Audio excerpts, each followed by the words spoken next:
Olha, o Gabriel já falou que esse mês o tema é Parábolas de Jesus. E eu vou estar aqui hoje, tudo der certo semana que vem. E aí o pastor Eliezer vai estar aqui dia 20. Talvez eu vou estar aqui junto com ele também, dia 20. E depois, no último, esse mês, é o Jean. A gente estava conversando ali hoje, já vou dizer para vocês. Bom, deixa eu só dizer aqui uma coisa antes de dizer os temas desse mês. Antigamente a gente dizia assim, ó, a gente pergunta para o Google. Já foi esse tempo. Que hoje tudo é assim, né? Eu lembro o tempo que Yahoo era o site. Yahoo era... Todo mundo ia no Yahoo. O Google chegou, acabou o Yahoo. Esquece. Ninguém pergunta mais nada, porque ninguém nem lembra que é o Yahoo. Eu lembro que eu vi um filme...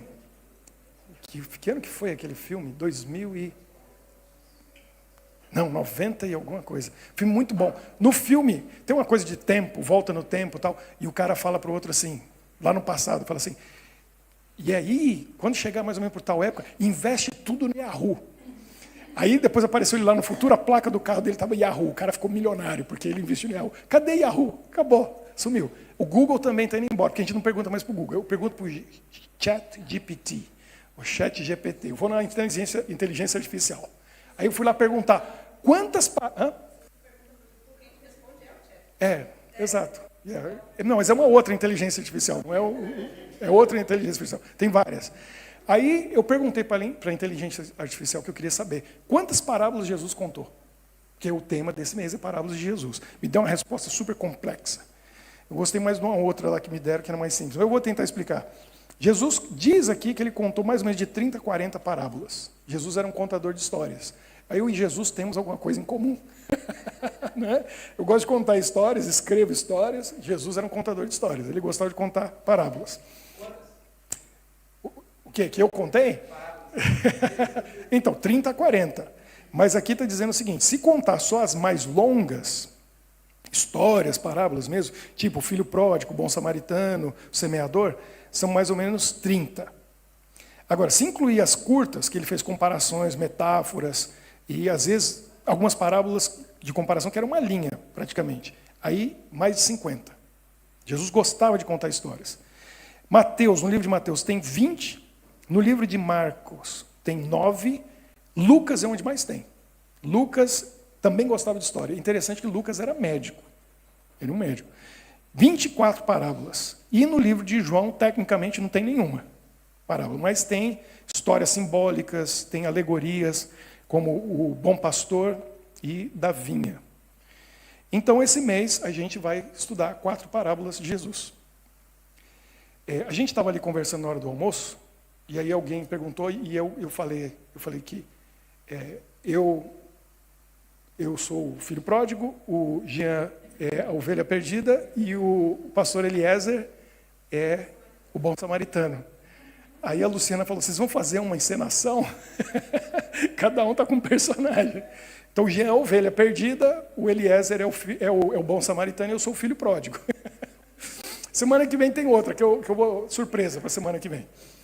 Mas a parábola mais conhecida de Jesus, mais famosa, mais lida, mais contada, é a do filho pródigo.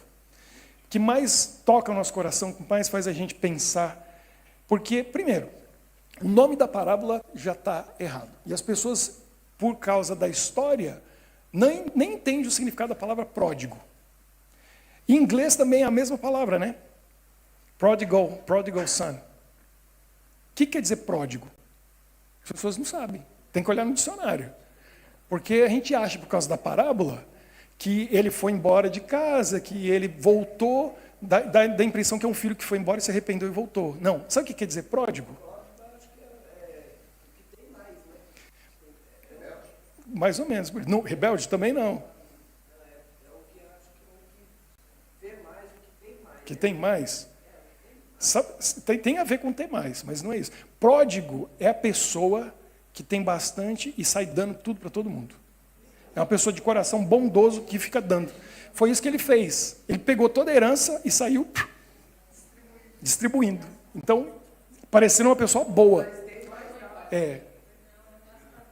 Olha aí então, vamos lá, olha aí pergunta aí para a inteligência artificial. Qual é o significado da palavra pródigo? Vamos ver o que vai aparecer aí. Então, já começa com erro com o nome. Por quê? Os teólogos, eu sou um deles, mas eu não me considero, que eu sou contador de história, né? Quer me chamar de pastor, pode chamar, mas eu sou contador de história. Os teólogos dizem o seguinte, que o melhor título para a parábola talvez devesse ser a história do pai amoroso. Porque a história não é sobre os filhos, a história não é nem sobre o filho mais velho, nem do filho mais novo, nem do filho. O centro da história, Jesus contou a história para falar do pai. Quem que é o pai na história? Ele representa quem? Deus.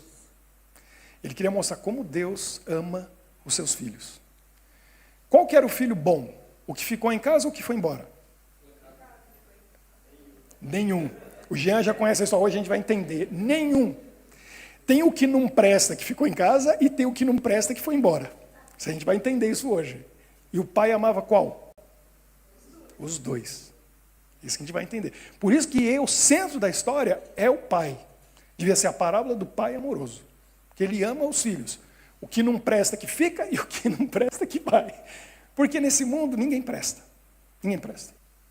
Esses dias eu estava conversando, tem alguns meses, estava conversando com alguém aqui, aí eu falei uma coisa e tal. Aí ela olhou para mim, a pessoa olhou para mim e falou assim, você e a Michele merecem isso. Eu me senti mal. E eu falei para ela na hora, não mereço nada. Porque eu tenho consciência de quem eu sou. A gente não merece nada. A gente não merece. Só eu que sei. Eu conheço meus pecados. Eu conheço quem eu sou. Eu e a Michele, que me aguenta 21 anos, né? Que sabe quem eu sou. Mereço alguma coisa, Michele? Algumas coisas assim? Mas eu mereço as bênçãos de Deus do tanto que Ele me dá? Não, eu sei que não. Eu sei que não. Por isso que eu agradeço esse Deus todo dia. Eu não podia estar vivo. E Ele me deu vida e eu estou aqui com saúde. Feliz da vida. Eu não mereço. Eu, por mim, não mereço. Ninguém merece. Porque a gente é mal por natureza. Toda bondade que vem de nós, não é de nós. Tem gente que acha que a criança nasce boazinha e o mundo corrompe ela. Os pais, a cultura, o meio corrompe. Tem gente que tem essa teoria. E a gente que gosta de assistir esses podcasts, né, Guilherme?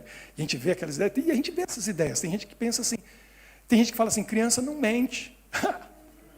Porque não é pai, não é mãe ainda. Não mente. Parece que nasce sabendo mentir. Então, assim, a gente já nasce errado, torto. E Jesus veio consertar. Senão a gente não precisava de Jesus. Né? Só mudava o meio, o ambiente. Quem que já achou lá o que quer dizer pródigo? Olha aí. Quem que está no telefone? Quem que viu? Gastador excessivo. Está aí. É uma pessoa que é mão aberta, que ela dá, que ela faz, que ela ajuda. Mas no empatia é muito positivo. O filho pródigo tinha nada de positivo ali. Ele era muito egoísta. Mas vamos ver. Então, estamos começando a entender aqui a história do filho pródigo. Eu vou ler. E não é curta, não, mas eu vou ler rápido e a gente vai pensar nessa história, a gente vai aprender algumas coisas. Eu falei para o Gabriel hoje, vamos ver aspectos diferentes da história do filho pródigo, porque ela é uma história muito conhecida, muitos já ouviram, já conhecem, mas eu quero mostrar alguns pontos diferentes da história do filho pródigo. Olha aqui o que Jesus falou. Engraçado, tem algumas Bíblias, aqui no caso que eu tenho aqui no meu telefone, tem Bíblias que tem tudo escrito, folha branca, escrito de preto, e as palavras de Jesus parecem de cor. Vermelho. Está aqui em vermelho. Porque é para dizer, Jesus falou. Foi ele que disse. Ele contou essa história. E é uma história que ajuda a gente a entender muita coisa. Então, aqui está dizendo, em Lucas 15, verso 11, em diante. Diz assim, continuou. Certo homem tinha 2 filhos. Me identifiquei pela primeira vez com a história do filho pródigo. Que agora que me dei conta que eu também sou um homem que tem 2 filhos. Espero não viver a história do filho pródigo, né? O mais moço deles, o Toff, de jeito nenhum, né? O mais moço deles disse ao pai, pai, dá-me a parte dos bens que me cabe, que me pertence. E ele lhes repartiu os haveres, os bens. Passados não muitos dias, ele pediu herança, o pai em vida, e o pai deu. Ele ficou em casa, mas ele passou uns dias, não muitos dias, o filho mais moço, ajuntando tudo que era seu, pegou a sua herança, Partiu para uma terra distante e lá foi pródigo. Dissipou todos os seus bens, vivendo... O que está dizendo na tua Bíblia aí? Dissolutamente. O que quer dizer isso? Como se não houvesse amanhã. Não tem amanhã, vou gastar tudo hoje. Vou viver o hoje. Quero ter prazeres hoje. Sabe que tem muita gente vivendo assim hoje? Pensando, não tem amanhã, quero curtir hoje, quero viver hoje. Depois de ter consumido tudo, sobreveio àquele país uma grande fome e ele começou a passar necessidade. Então ele foi e se agregou a um dos cidadãos daquela terra e este o mandou para os seus campos a guardar porcos. Ali desejava ele fartar-se das alfarrobas que os porcos comiam. Foi comer comida de porco, sendo que o pai dele era rico. Mas ninguém lhe dava nada. Então, caindo em si, disse: quantos trabalhadores de meu pai têm pão com fartura? O pessoal trabalha para o meu pai e está vivendo melhor que eu. E eu sou filho. E eu estou comendo comida de porco. Eu estou aqui na lama, na miséria. O que eu estou fazendo aqui? Eu esqueci de quem eu sou filho. Ele esqueceu. E eu aqui morro de fome. Levantar-me-ei, irei ter com meu pai e lhe direi: Pai, pequei contra o céu e diante de ti. Já não sou mais digno de ser chamado teu filho. Trata-me como um dos teus servos, escravos, trabalhadores. E levantando-se, foi para seu pai. Vinha ele ainda longe, quando seu pai o avistou. E compadecido dele, correndo o abraçou e beijou. E o filho lhe disse: Pai, fez o discurso que ele tinha preparado. Pequei contra o céu e diante de ti, já não sou digno de ser chamado teu filho. O pai, porém, disse aos seus servos: Trazei depressa a melhor roupa, vestiu. Põe-lhe um anel no dedo, a sandália nos pés. Trazei também e matai um novilho cevado. Comamos e regozijamos, porque este meu filho estava morto e reviveu, estava perdido e foi achado. E começaram a se alegrar. Ora, o filho mais velho estivera no campo, estava lá trabalhando. Quando voltava, ao aproximar-se da casa, ouviu a música e as danças. Está tendo festa. E eu não fui chamado, não fui convidado, não fui avisado. Que festa é essa que fizeram sem mim? Então chamou um dos criados e perguntou-lhe: que era aquilo? E ele informou: veio teu irmão e teu pai mandou matar o novilho cevado, porque o recuperou com saúde. Ele se indignou, em vez de ficar feliz, né? Ver o irmão. E não queria entrar. Essa festa eu não vou. Saindo, porém, o pai procurava conciliá-lo. Mas ele respondeu ao seu pai: há tantos anos que eu te sirvo, sem jamais transgredir uma ordem tua. Sou obediente.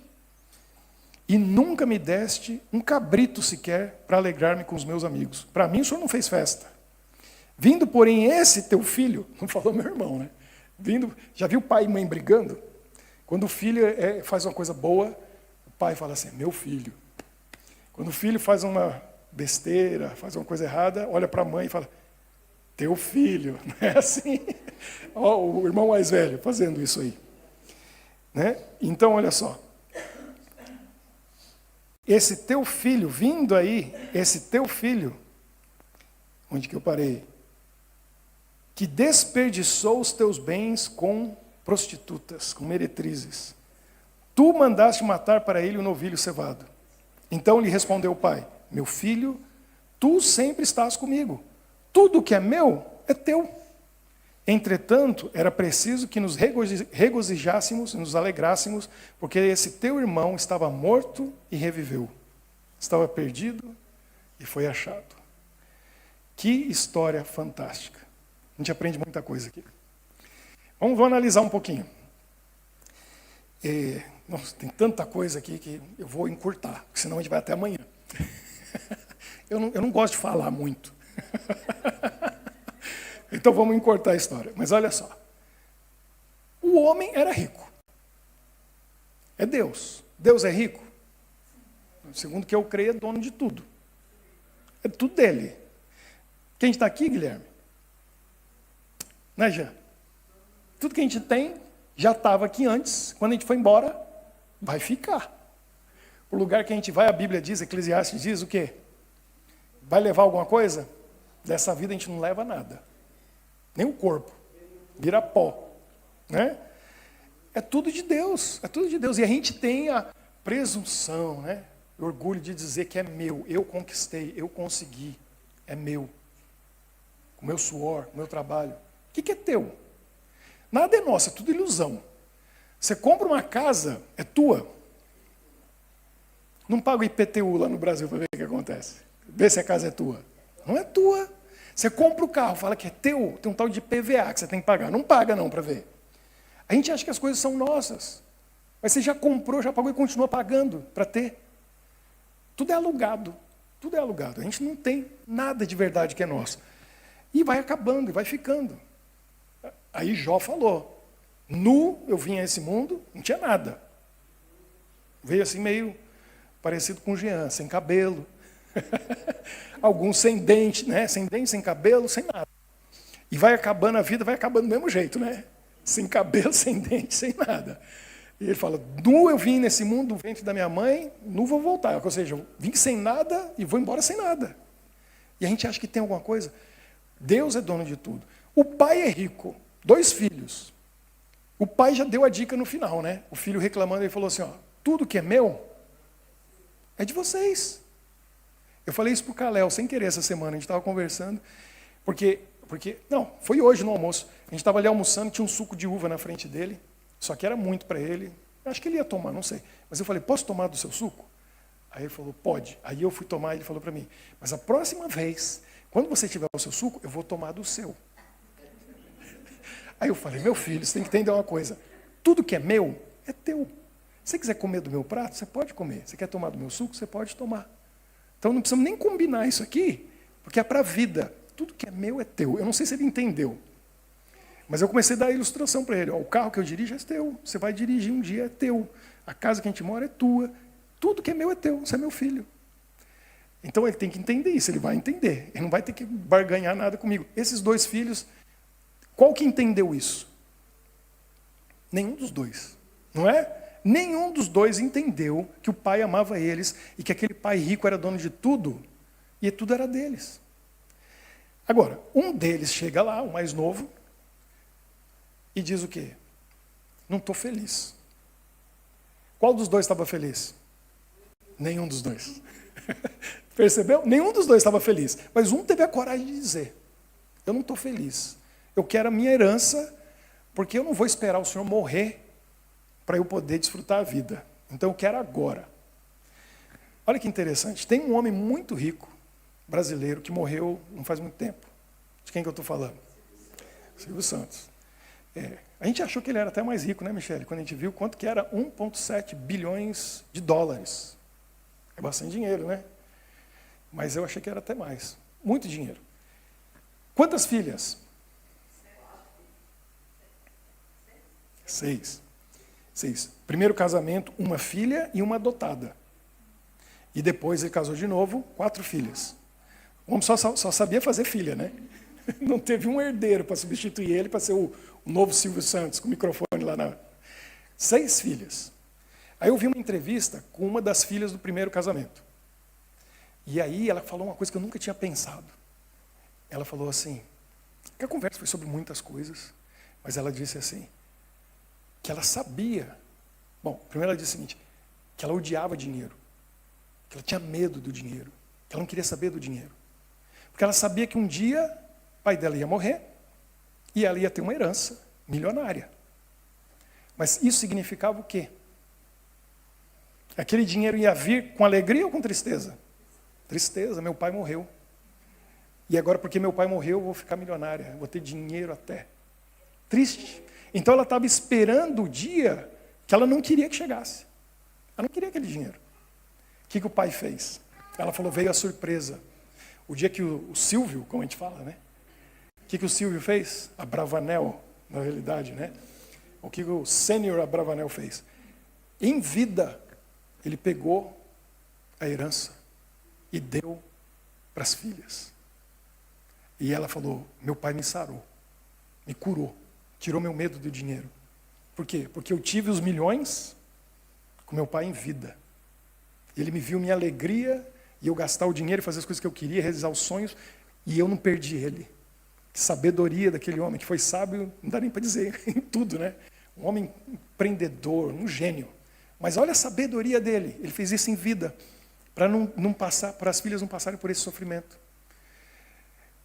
Esses filhos estavam lá infelizes, o pai milionário, o pai servos, né? Estava dizendo ali, empregados, tinha empresa, vamos dizer hoje, né? Era tudo deles. Mas um não estava feliz e falou, eu quero em vida. No fundo ele estava querendo dizer o quê para o pai?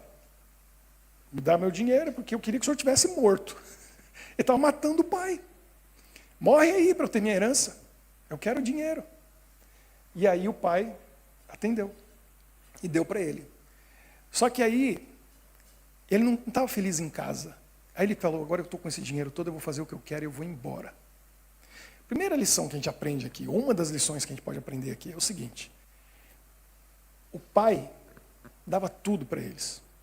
O pai falou, tudo que é meu é de vocês.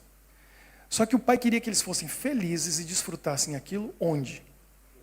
Junto com ele, em casa. O que doeu para o pai não foi dar o dinheiro para o filho, foi ver o filho ir embora. Como assim? Eu não fiz o que você queria? Eu não te dei o dinheiro todo? Você não pode aproveitar a vida e ser feliz aqui comigo? O filho falou, não, aqui eu não estou feliz. Na casa do pai eu não sou feliz. Ele preferiu ir gastar o dinheiro fora, longe. Fala ali o quê? Um país distante.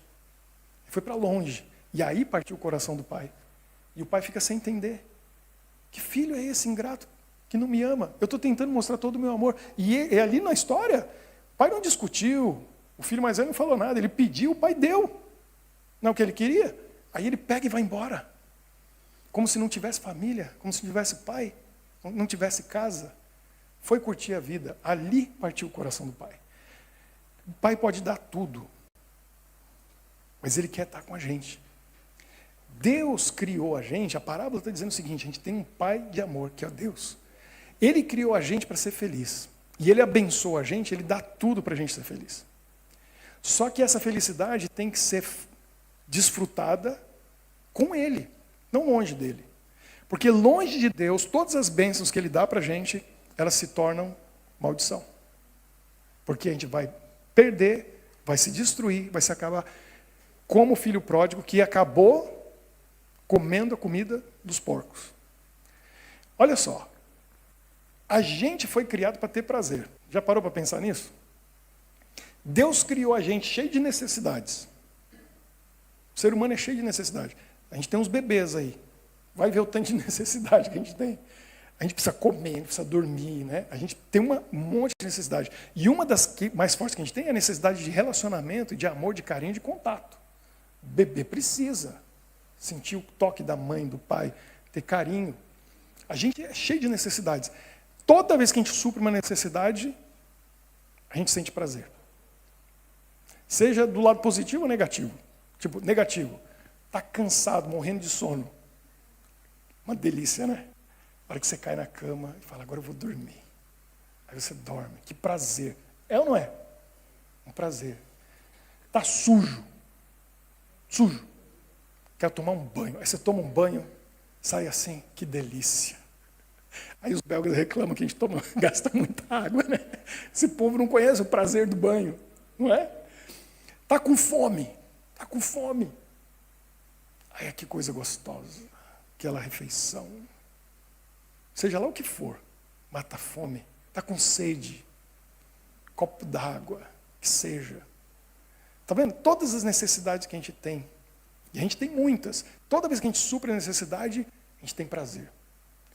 Até as coisas ruins, como eu falei, o sono, ou outras necessidades que a gente tem, a necessidade natural que todo mundo tem, de se aliviar, né? Está morrendo de vontade de ir no banheiro, e tem uma hora que está segurando assim, a bexiga está cheia, que chega os dentes, dói. Já sentiu isso? Aí você vai assim, ó, e ouve aquele barulho assim, que alívio. Você sai assim, que prazer, foi tão bom. Até isso, qualquer coisa que a gente tem necessidade, Deus colocou prazer no nosso corpo. Que coisa boa. Só que aí, o mal que entrou nesse mundo, o pecado, corrompeu. E a gente começa a aprender a ter prazeres que a gente nunca devia ter.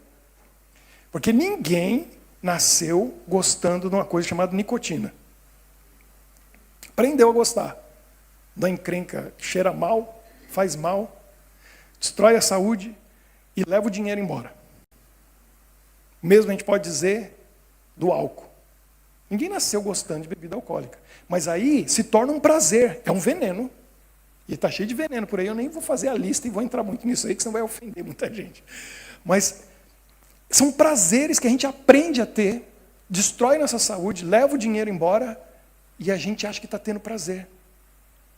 E aí o mundo está cheio de prazeres que, segundo a Bíblia e segundo Deus, é ilícito, é mal. A gente não devia ter, porque só vai trazer destruição. A gente está sendo como filho pródigo, pegando a saúde maravilhosa que Deus nos deu, um corpo saudável, e destruindo ele aos poucos. Se suicidando aos poucos, né? É, a longo prazo. É isso mesmo. Então, a gente está sendo filho pródigo.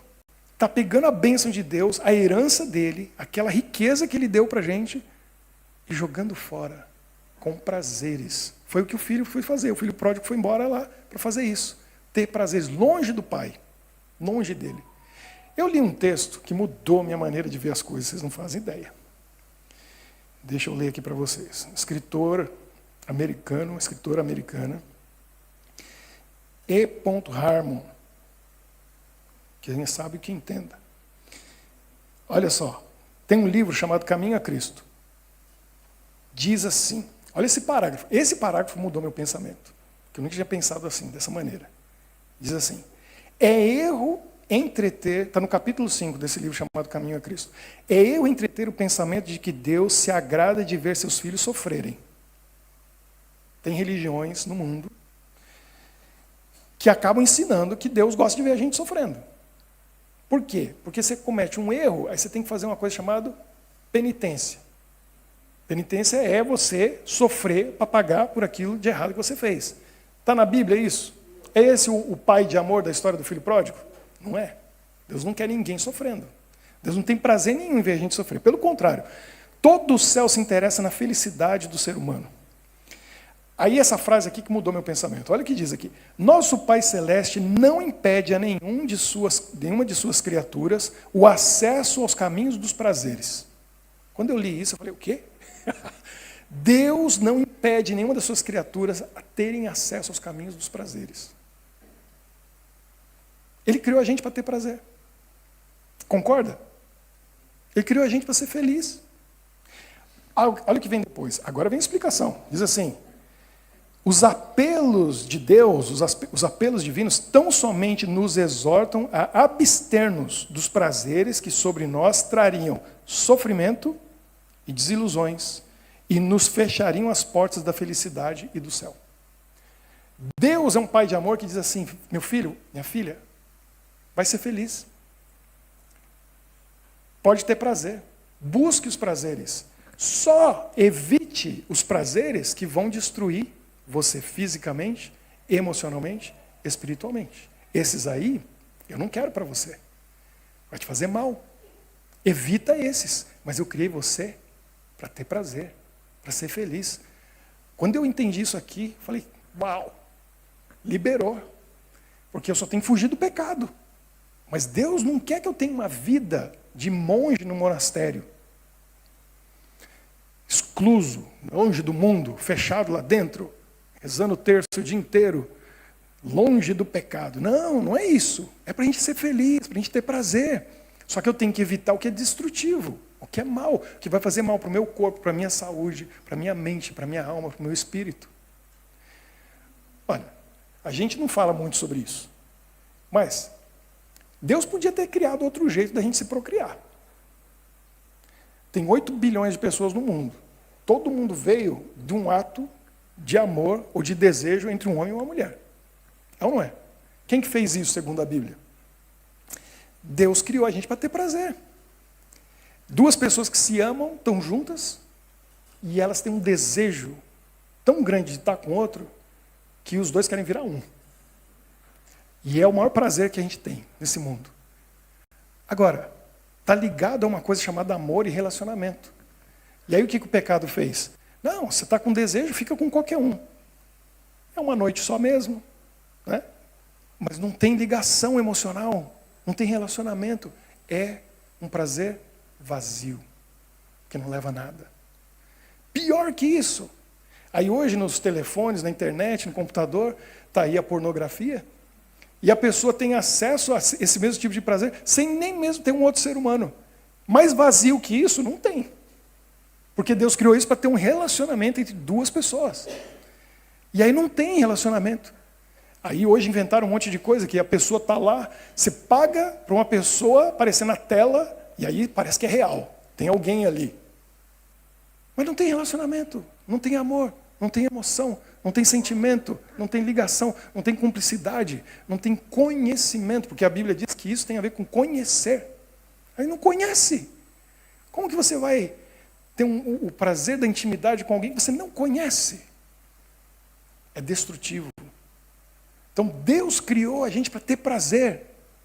E Ele quer que a gente tenha prazer. Mas isso está ligado ao quê? A certas leis e regras e normas que vão manter a gente seguro, emocionalmente, fisicamente e espiritualmente. O filho pródigo falou, eu vou lá aproveitar. E foi isso que doeu no coração do pai. O que mais que a gente entende aqui? Olha só. Tem um outro texto nesse mesmo livro, que esse aqui... é um outro livro da mesma autora. Está no livro... Olha o nome do livro. Sermão da Montanha. Onde que foi, né? Mateus 5, 6 e 7, o Sermão da Montanha, onde Jesus conta muitas coisas e ensina para a gente a respeito da vida. Lá diz o seguinte, quando ele está falando da oração do Pai Nosso, tem uma parte na oração do Pai Nosso que diz assim, o pão nosso de cada dia nos dai hoje. Aí vem explicando aqui o que isso quer dizer. E aí, essa autora diz assim, todos os tesouros de Deus estão à nossa disposição. Porque a gente pede o pão, mas a gente tem um pai que é milionário é pouco. Ele é dono de tudo. E às vezes a gente não tem mais, simplesmente porque não pede. Não tem mais porque não pede. Porque o filho pródigo pediu, não recebeu. Recebeu, pediu. E às vezes a gente não pede por quê? Vamos tentar entender. Primeiro porque a gente não tem amizade com o pai, não tem intimidade com ele.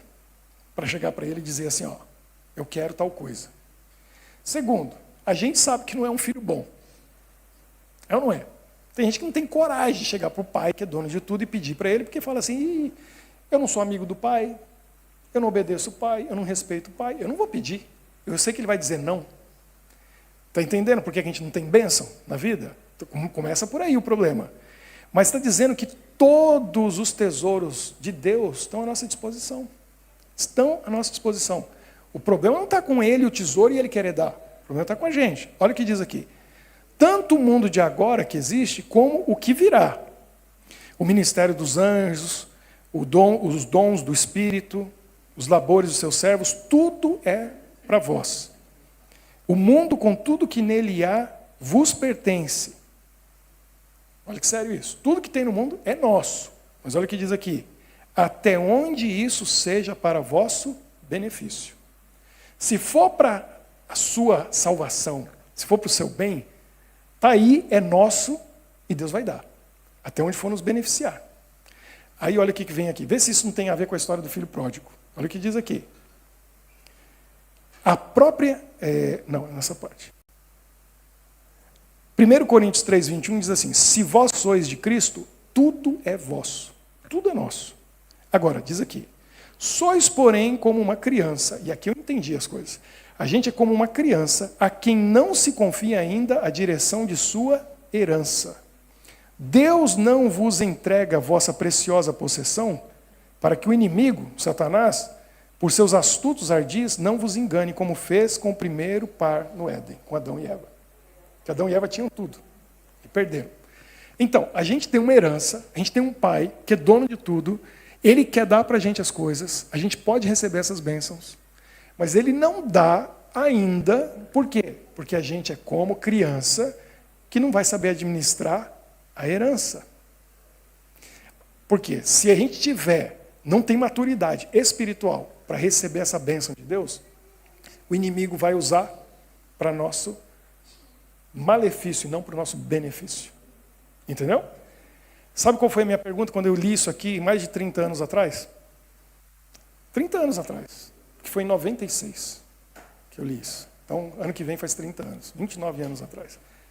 Sabe o que eu pensei? Não sei se você está pensando isso. Será que alguém está pensando isso? Não é o que está dizendo, é o que não está dizendo, está nas entrelinhas. Deus não dá a herança para nós e nos abençoa, dando tudo que a gente pedir, porque a gente é como criança que ainda não está pronto, com maturidade espiritual, para administrar a herança. O que eu pensei? Quem que adivinha?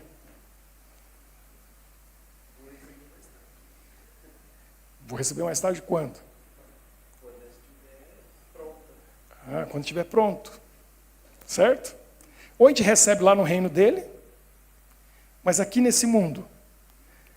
Mas se eu não for uma criança aqui, se por acaso na minha jornada espiritual eu amadurecer, eu crescer, e eu não sou mais uma criança espiritual, eu me tornei um adulto espiritual, isso é possível?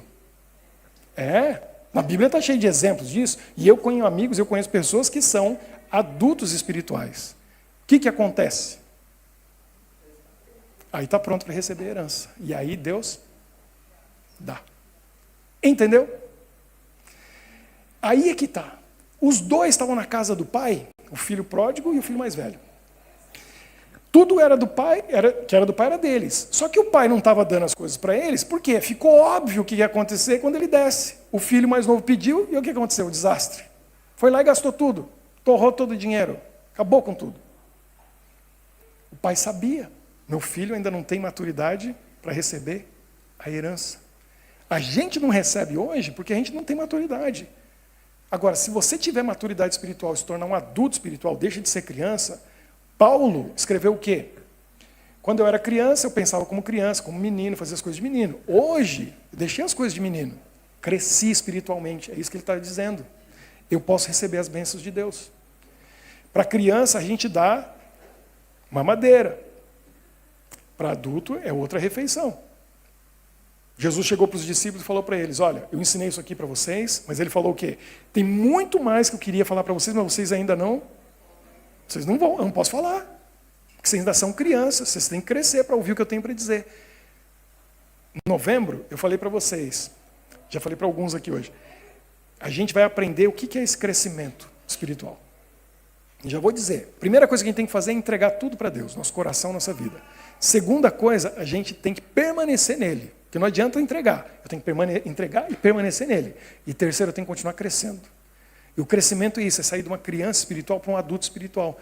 Para eu poder entender as coisas, para ele poder revelar as coisas para mim e para eu poder receber bênçãos muito maiores do que eu estou pedindo, imaginando e sonhando. Quando eu tiver essa maturidade para receber. Os filhos lá do pai amoroso não tinham isso.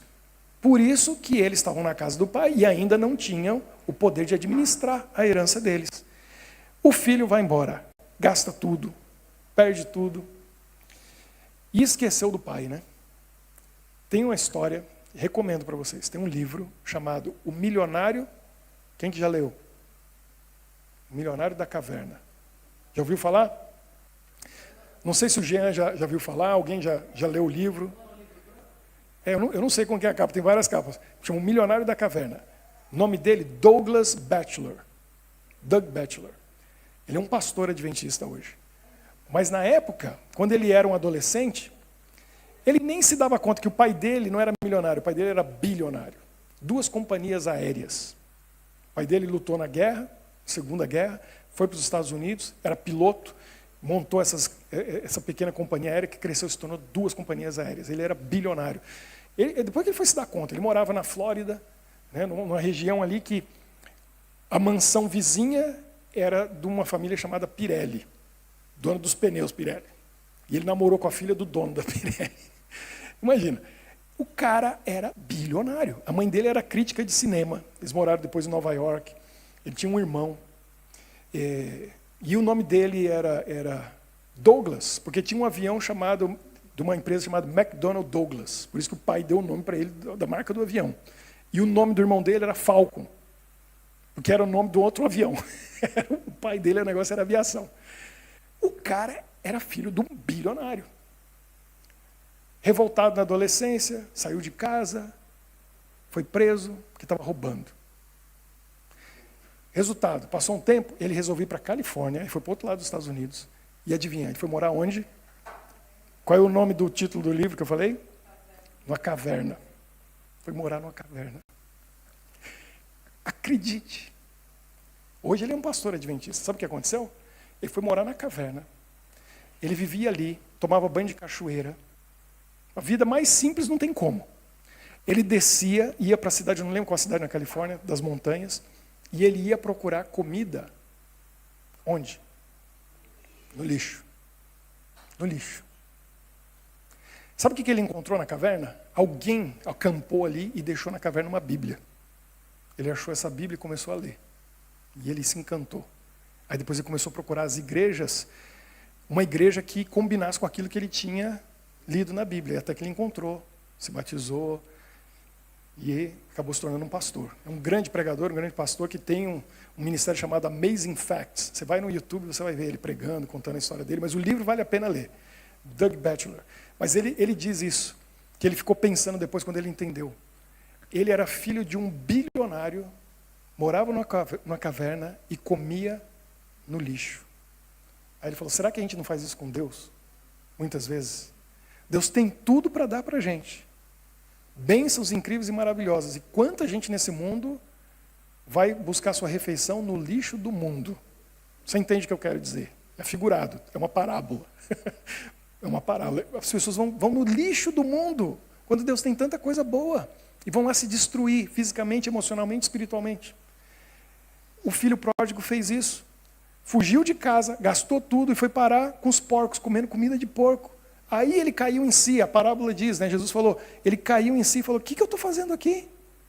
Os servos do meu pai, os empregados do meu pai, têm comida, têm onde morar, eles têm tudo. E eu sou filho, e eu estou comendo comida de porco, eu vou voltar para o meu pai, vou fazer um discursinho aqui, pedir perdão para ele, e vou dizer para ele, eu não mereço mais ser seu filho, que eu entendi que eu pequei. Faz de mim um dos servos, que eu vou estar no lucro, que eu vou estar muito melhor do que eu estou agora. Ele não conhecia o pai, ele não entendia o amor do pai, ele não sabia o quanto o pai amava ele. Não sabia, nenhum dos dois sabia, nem o filho que ficou em casa e nem o outro, que foi embora. Porque ele falou, eu vou chegar lá e meu pai pelo menos vai me contratar para ser um servo dele, um empregado dele, minha situação vai estar boa, que eu vou ter pão na mesa. Aí ele vem. E quando ele vem, diz a história, Jesus falou o quê? Quando ele estava onde? Longe, no caminho, longe, o pai viu. Foi coincidência? Não foi coincidência. Porque não sei quanto tempo esse menino ficou longe. Mas todo dia o pai estava esperando ele voltar. Nem que fosse sujo, mal cheiroso, cheirando porco. Eu quero meu filho de volta. E ele estava lá olhando todo dia. Então quando o pai viu longe, porque o pai não tirava o olho da estrada. Um dia meu filho vai voltar. O que ele fez? Ele correu. Falou, chegou o dia mais feliz da minha vida. Meu filho está de volta. E aí o filho vê o pai e não entendia o amor do pai. Não entendia. Não sabia o quanto o pai amava. Talvez esse menino ia precisar crescer e ter um filho para poder entender. O pai vem e ele fala, pai, eu pequei, eu errei, eu sei.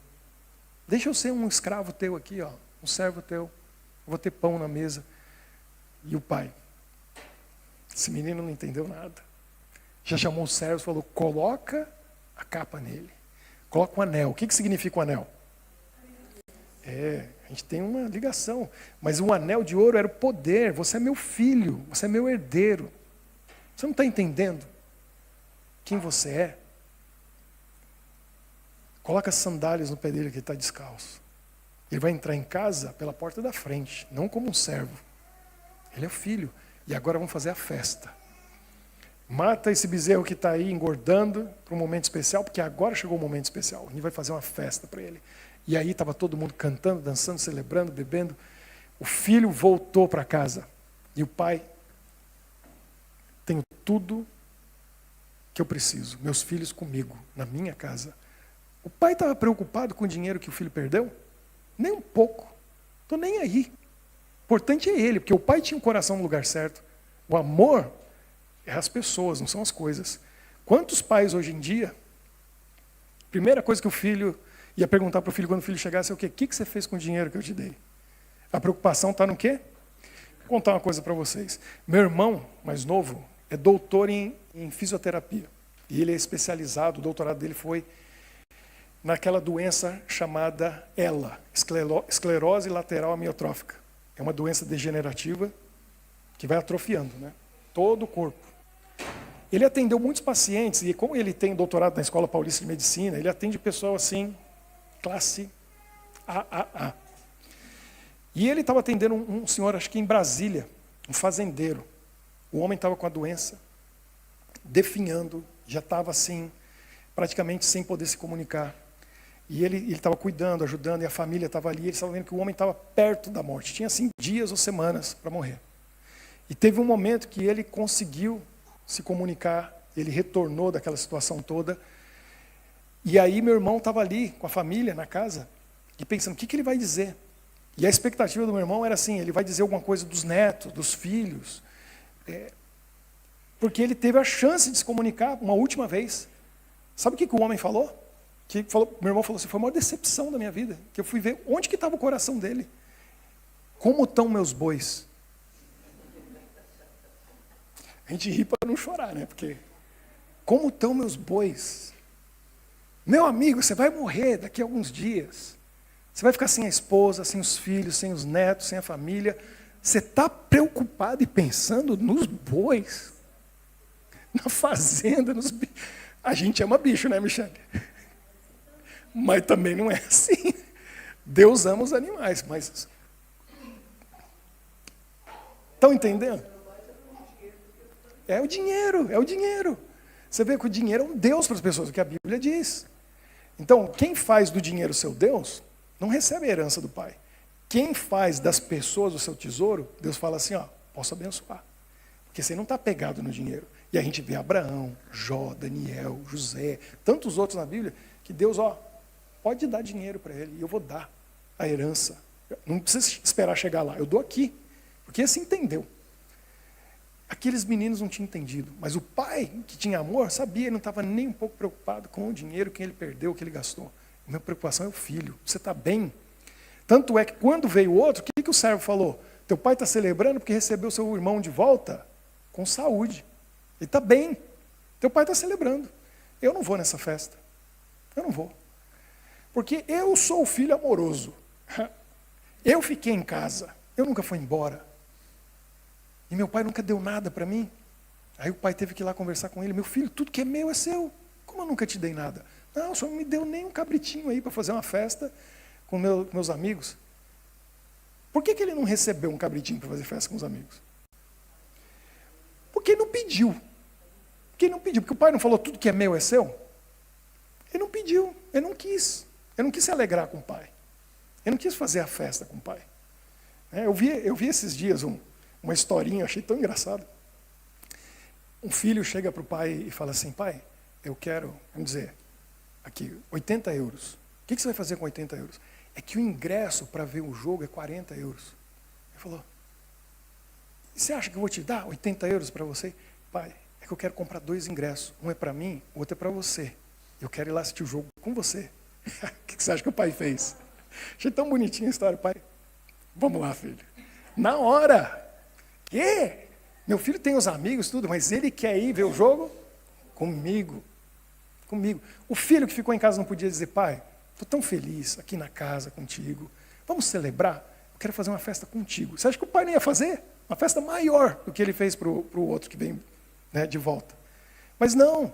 Ele estava lá servindo por amor, era amor? Ficou claro que não era. Ele não tinha amor pelo pai, não tinha amor pelo irmão, não tinha amor por ninguém.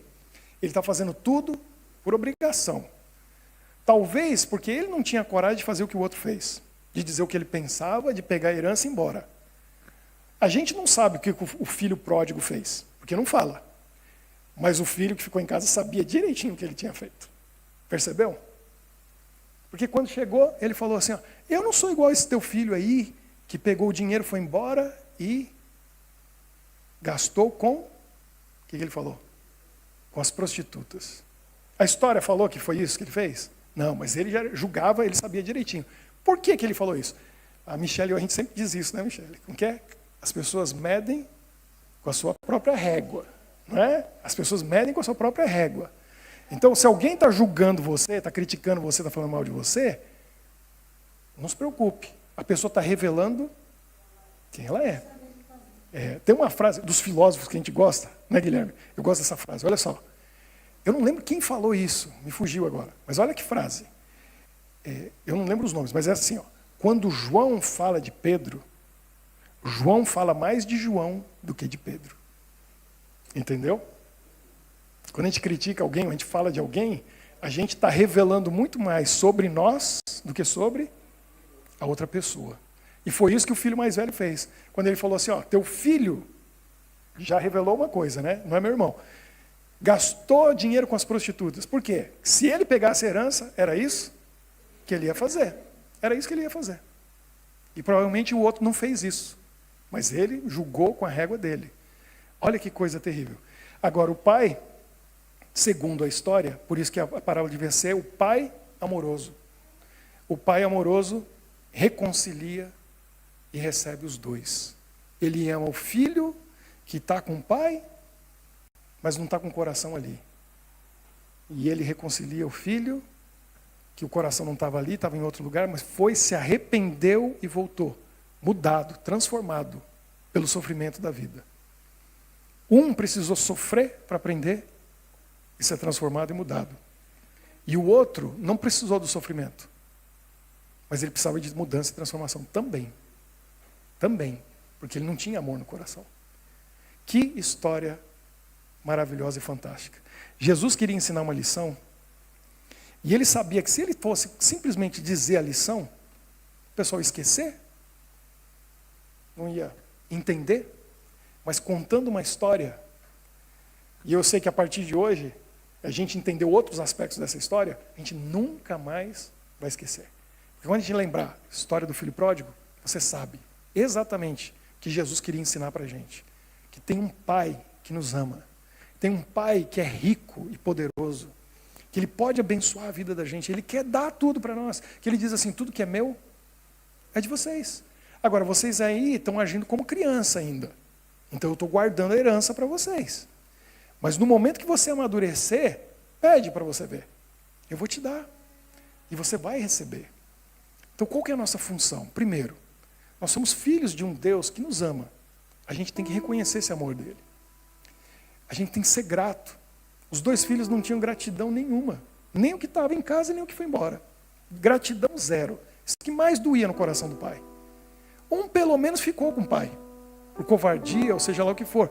Mas o outro partiu o coração do pai porque falou, agora que eu tenho a herança, eu não preciso mais de você. Vou embora.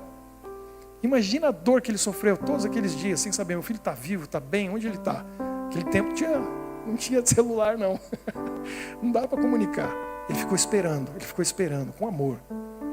E quando o filho chegou, ele demonstrou todo o amor. E finalmente aquele menino entendeu, meu pai me ama. Então a gente tem que ter gratidão, reconhecer. Agradecer a Deus por todos os prazeres que Ele dá na nossa vida, por todas as bênçãos que a gente recebe. Por isso que a gente cantou uma música aqui linda, falando, eu agradeço, eu agradeço, eu agradeço. Quem agradece é porque reconhece. A gente tem que chegar para o pai e para a mãe da gente, por mais errado que tenha sido, você faz isso com a sua mãe, né? Mesmo hoje, né? Quantos anos, né? Pois é, agradecer pela vida que ela te deu, agradecer os pais da gente, agradecer a esposa, que eu agradeço pouco, né? Esses dias, essa semana, ela falou para mim, tem pouco reconhecimento teu das coisas que eu faço. Eu agradeço por tudo que você faz. Até pelo prato de frutas que eu comi agora há pouco ali, que ela foi lá, cortou, tem gente que viu, né? Guilherme viu. Você viu que prato bonito? Cheio de fruta. Ela vai lá com amor, faz isso para mim. Muito obrigado. Tem que agradecer, tem que agradecer. A gente tem que agradecer o nosso pai, que dá vida para a gente, dá saúde, dá as condições da gente progredir e alcançar grandes coisas. A gente tem que agradecer. Agora a gente tem que desfrutar essas bênçãos de Deus com Ele. Com Ele. Que é isso que Ele quer. Ele quer assistir o jogo com a gente. Eu pago o ingresso para você ir, mas você quer ir comigo? Eu vou com você. Porque o prazer não está na coisa em si, está em com quem a gente compartilha. É ou não é? Eu gosto de viajar. E a Michelle sabe, já viajei muito. E antes de eu me casar com ela, eu já tinha viajado bastante. Mas que coisa sem graça viajar sozinho. Que coisa sem graça viajar sozinho. Porque a gente quer ver coisa nova que está no lugar, mas tem que ter alguém com quem compartilhar. Aquele pôr do sol lindo ali descendo, tem ninguém para dizer, olha que coisa linda. Muito melhor se tem alguém do lado para dar um abraço, um beijo, criar um momento romântico, né? Tem que compartilhar. E o Pai quer compartilhar cada momento da nossa vida com a gente. Seja de alegria, de tristeza, seja o que for. Então vamos sair para essa semana com um novo pensamento, dizendo assim, eu não quero ser como filho pródigo, eu não quero ser como filho mais velho, eu quero ser um filho grato, uma filha grata, que eu vou caminhar com esse Pai reconhecendo as bênçãos dele na minha vida. Se você não fez isso ainda, faz uma lista. Eu tenho saúde, eu tenho onde morar, eu tenho o que comer. Quanta gente nesse mundo não tem? Você tem. Você tem condições que outros não têm. Tem tanta bênção que a gente está recebendo de Deus. Agradeça. Você vai ver o que vai acontecer na sua vida. Concluo dizendo o seguinte: Deus é um Pai de amor, que é como aquele pai que chega todo dia em casa, no fim do dia. O filhinho pequeno, a filhinha pequena vem correndo e ele tem um presentinho para dar. Um bombom, um carrinho, uma bonequinha. E aí, ele fica feliz de ver o sorriso no rosto do filho e da filha. É para isso que ele está fazendo aquilo. Ele fica feliz. O menino pega o carrinho e sai feliz da vida para brincar, com um sorriso. A menina pega a bonequinha e sai correndo feliz para brincar. Agora, imagina a cena. Ele chega, está com um presentinho. O filho e a filha vêm. E naquele momento que ele dá o presentinho, chegando em casa, a criança pega o presente e faz assim, ó.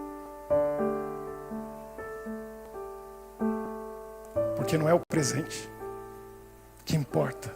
É o abraço, o beijo e dizer assim, papai, muito obrigado. É só isso que ele queria. É só isso que ele queria. O que vai acontecer no dia seguinte? Ele vai fazer qualquer coisa para ganhar aquele abraço, aquele beijo e ouvir aquele muito obrigado. É Deus abençoando a gente. Ele pode, Ele vai dar as coisas para a gente. Mas Ele só quer ouvir um papai muito obrigado. Ele só quer ganhar o nosso abraço, o nosso beijo. E a gente nem lembra dele muitas vezes. Passa um dia, 2, 3. E ele está lá, só esperando o nosso abraço, o nosso beijo e o nosso muito obrigado. Quer receber as bênçãos de Deus? Gratidão. Gratidão.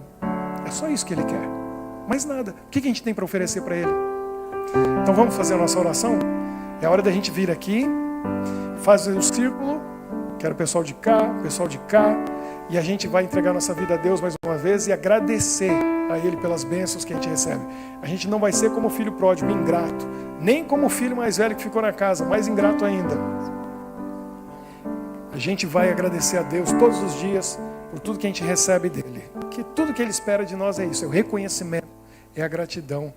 É a gente dizer para Ele, muito obrigado, Pai, pelas bênçãos que a gente recebe constantemente das Tuas mãos. Vamos orar. Querido Deus, aqui estamos reunidos na Tua presença, pedindo mais uma vez a Tua bênção, pedindo mais uma vez o Teu amor no nosso coração.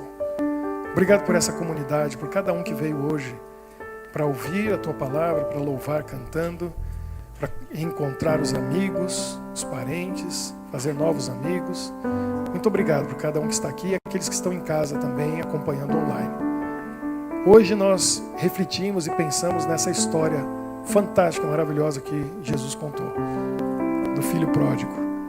E a gente se identifica em muitos momentos com o filho pródigo ou com o filho mais velho que ficou em casa. Mas a gente não quer ser como eles. A gente quer dar um abraço nesse Pai amoroso, todo dia em casa. A gente quer compartilhar a nossa vida com esse Pai que dá tudo para nós, que nos deu a vida e nos deu as condições de viver uma vida digna. Abençoe a cada um aqui e que a gente saia para uma semana abençoada na Tua presença. Que a gente saia para uma semana de reconhecimento e gratidão, para a gente poder receber ainda muito mais das Tuas mãos. Nós pedimos uma bênção também para aqueles que estão em casa, ouvindo e acompanhando nesse momento, que eles recebam a mesma bênção que nós recebemos aqui. Em nome de Jesus nós oramos. Amém. Que Deus abençoe a todos nós. Amém.